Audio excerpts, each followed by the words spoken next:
All those people that are protesting on the streets, 99% of them are losers. The other ones work for the Fed. I have a whole joke about that. It's like, if it's FBI agents and losers. That's all it is.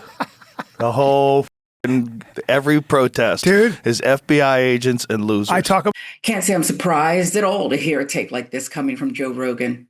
And it should be even less surprising to hear the same sentiment echoed by Mike Johnson and other Republican officials. I encourage you to watch. We call it the Hate America rally that'll happen Saturday.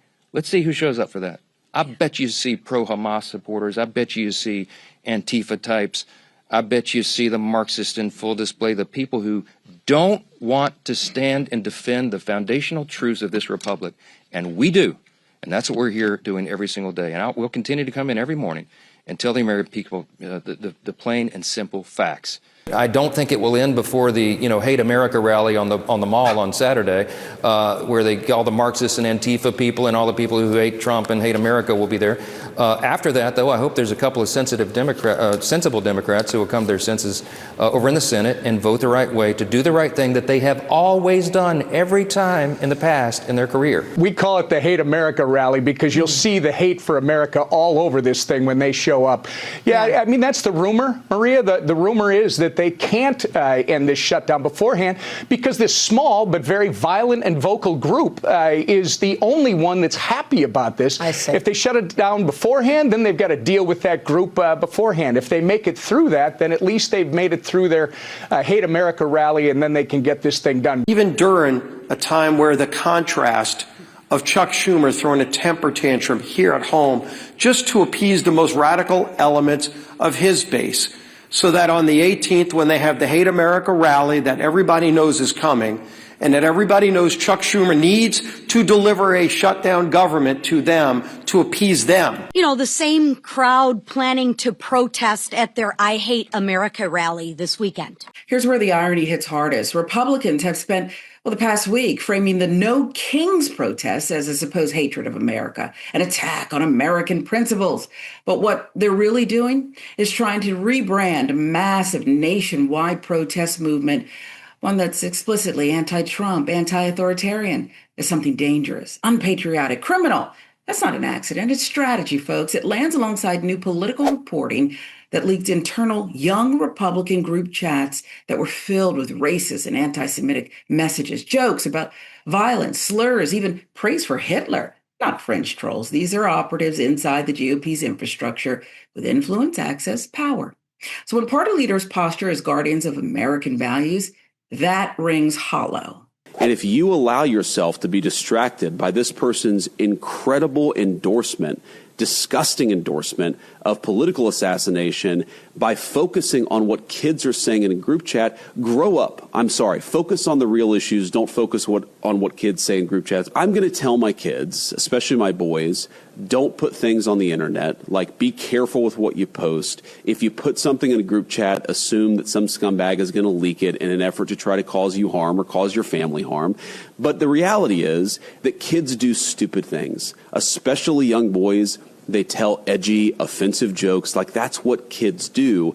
And I really don't want us to grow up in a country where a kid telling a stupid joke, telling a very offensive stupid joke, is cause to ruin their lives. And at some point, we're all going to have to say, enough of this BS. We're not going to allow the worst moment in a 21-year-old's group chat to ruin a kid's life for the rest of time. That's just not okay. There's a real difference between a private citizen telling an offensive joke and what Politico documented here. The people in those chats, they're not bystanders. They hold positions. They shape campaigns, push policy. When that kind of language shows up behind closed doors, it doesn't stay there. It shows up later in legislation, enforcement priorities. Who gets targeted? Who gets protected? That's the line that matters. Powerless provocation versus empowered policy. And does this reflect, is it just some bad young apples in this chat? Or do you think that there's a toxicity around the entire party? Some bad apples. These are the future of the Republican Party. This was so vile. It is hard to find the words to put into context that these are people who are part of a political party, one of two major political parties, And they believe in gas chambers and rape and discrimination based on the color of people's skins. These are racist, sexist,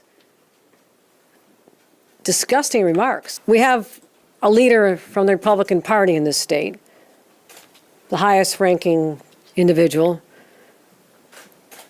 who in the backdrop of all this calls our candidate for mayor, one of our candidates for mayor, a jihadist and a terrorist, and then somehow says, oh, what they said, these young Republicans, was wrong. Like, look at what you say yourself. Look at your inflammatory words. And maybe they have an effect on these young people, many of whom you support and have supported you. And you ought to just do a little re-examination of how far this has gone, where this is normalized enough that thousands of texts are uncovered. This is not one person saying they love Hitler. This is a whole lot of people saying things that are so disgusting and so abhorrent that everybody from the president on down should condemn them. Thanks for keeping it real, Governor Hochul. It's about time. This is not about a handful of outliers. It's about a culture. Tolerates, promotes this behavior inside a major party. Just let that marinate. And while you're at it, understand this.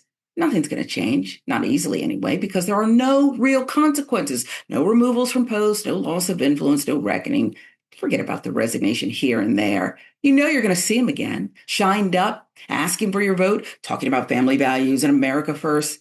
The fact that this is normal, that's the real danger. I want to thank Stephen Miller, who's right back in the audience right there.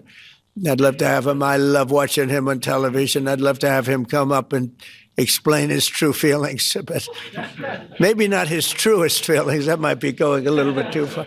But Stephen, thank you for doing an unbelievable job. And the people of this country love you, I'll tell you. And they love what you say about crime and stopping crime. You know, this is what years of Trump-era politics have built. Incentives that reward cruelty, grievance, authoritarian posturing, and a pipeline that moves those beliefs from group chats into governing power. It's not a glitch. It's the infrastructure. The question now is not whether these views exist. They do. It's whether the country lets them harden into policy and defines that as the new normal. Hello, everybody. David Schuster here. Thanks for watching.